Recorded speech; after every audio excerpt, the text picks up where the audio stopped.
So when I put these two drones head to head under windy conditions, there was a clear winner. Without comparison, the DJI Mini 2 that performed significantly better than the Nano Plus. I found the reason why, and I bet you're curious to find that out too. Welcome to another video. I'm Henrik Olsen. On this channel, I mainly cover drones in the sub 250 gram segment, including all the nice software that is now available for these that will allow you to have a lot of fun with your drone.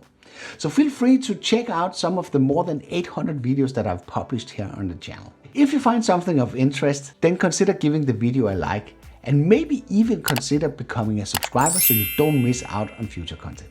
Ever since I've been doing a wind test between these two sub 250 gram drones, the DJI Mini 2 and the Autel Nano Plus, I have been wondering why there was such a huge difference in the performance between these two drones. Fair enough, I was exceeding the specification of both drones that are set to level 5 wind resistance, meaning that they are capable of handling winds between 8.5 and 10.5 meters per second. And for my American friends, this equals 19 to 24 miles per hour. Many of you have asked to this table with the numbers of the wind level resistance, and this is called the Beaufort Wind Scale.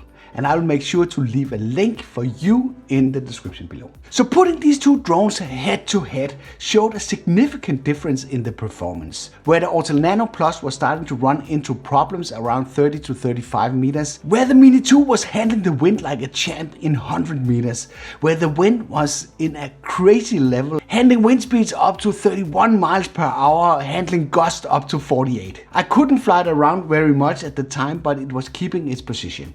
So of course I was super intrigued to find out what is it in these two basic designs that makes the difference. The distance between each motor is more or less the same, with the slight advantage of 1/4 of an inch, I would assume, to the Nano Plus, which shouldn't be enough to justify the difference. Not knowing the exact specs that Autel have chosen for the motors, I would assume they are pretty close, as even a slight difference in the motor configuration will not be able to justify the difference in the wind performance. That's fair to assume, as the powertrain is the same. The batteries are rated with the exact same power and voltage. Comparing the two motors, they are identical in size, both in terms of diameter as well as thickness. And it doesn't help to say, yeah, it's super light, the Autel drone, this is why it's being blown around. Because they are both close to 250 grams, so this is not the reason. And if we're looking at the body style of each drone, there are not that much difference. Also, I've heard arguments that it's because the Autel is more open towards the gimbal than the Mini 2. And this is why it's having more trouble flying against the wind. But come on guys, look at this. Look at this.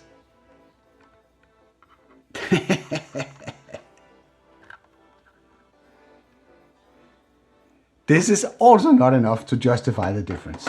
Then there's of course the props, and they are a tad more flimsy. They are more like the Mini 1 props compared to the Mini 2 here, that are a lot stiffer.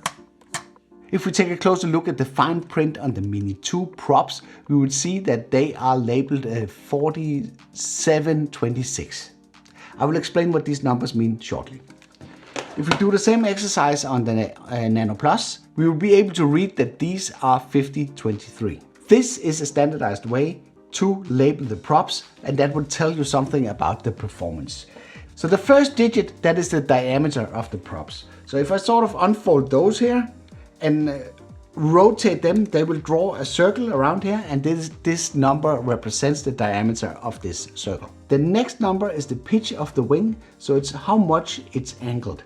And this number basically tells you how much the prop will move in a horizontal direction with one rotation. Looking at the last number of the Nano Plus, that is 23, means that the prop will move 23 millimeters per rotation. The same number for the Mini 2 is 26, and with 26, the Mini 2 is capable of moving 3 millimeters more on one rotation than the Nano Plus. The Nano Plus has a bigger surface area of the props compared to the Mini 2. And I've come to the conclusion that even though the manufacturers are optimizing the prop design within a certain limitation, will not make a deviation of more than maybe 1 to 2 meters per second in the wind capabilities. Especially because the prop specs of these two drones are not that far apart.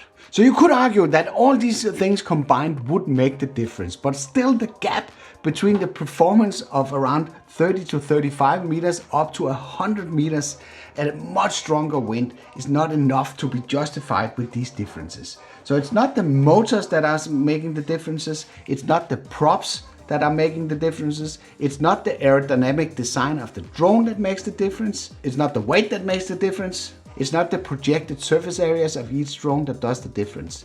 So there's basically only one thing left, and that is the tilt angle of the drone.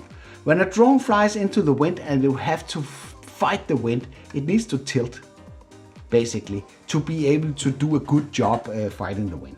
I have noticed one little thing when playing around with this drone is that the gimbal is giving up at a fairly early stage when you're tilting the drone. So this is what I've been looking for. When I tilt the drone, the gimbal resets at a certain point. So my theory right now, and we will measure this, is that the tilt angle of the Mini 2 is much larger than it is of the Nano Plus. So this is basically the decision from the manufacturer that makes the difference how well it handles the wind. So for this very scientific experiment, I've downloaded this app that will help us read out the angle of the drone. It may not be the most accurate tool in the whole universe, but at least the error or the offset that this tool is making is the same for each drone.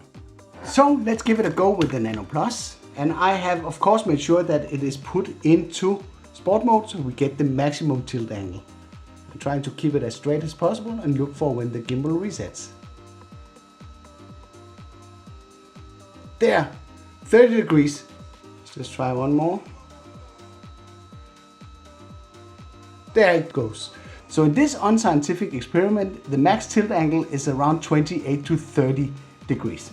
So let's give the Mini 2 a go. Just correct the phone here so it's parallel with the back of the drone. Okay, so let's go.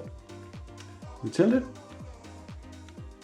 And we know it's not going to stop, so it will at least allow us to go. It's still flat, so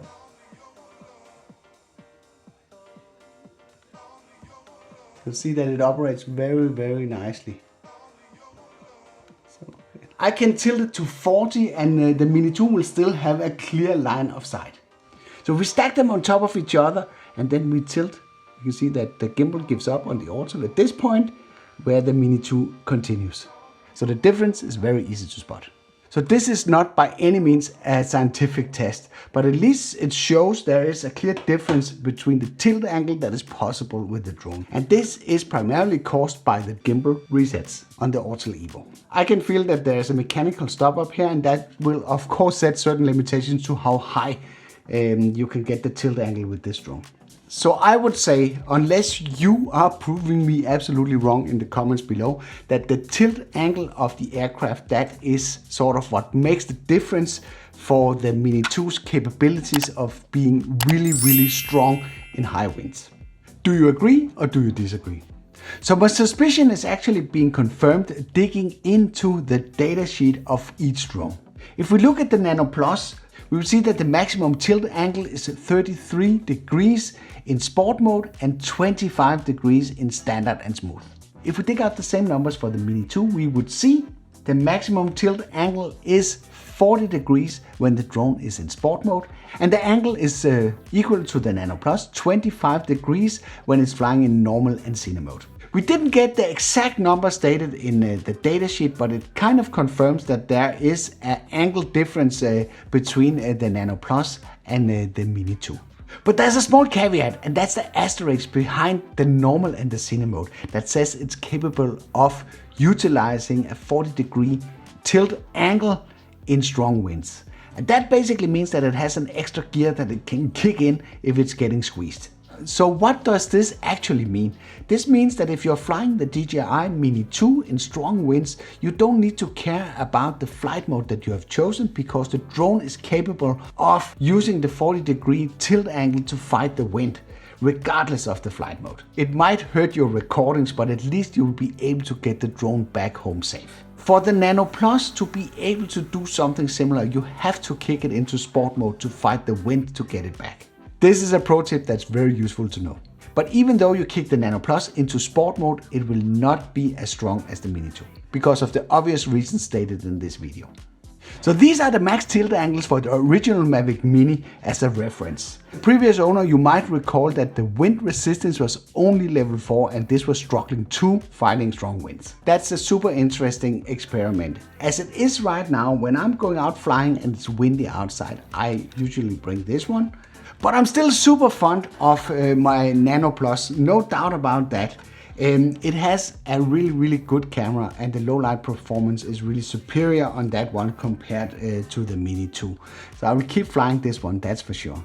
You just need to be careful when you're out in windy conditions. If you are interested in watching some of the other cool stuff that is possible with this drone, then I've compiled a list with all the videos that I've made demoing all the features that is available. And in case you missed that video, you can access that through this card. If you're into Mini 2, a playlist with videos in this card. I hope you liked this video. If you did, then feel free to give it a like. If you didn't like it, feel free to press the dislike button twice. Thank you for watching and I'll be seeing you around.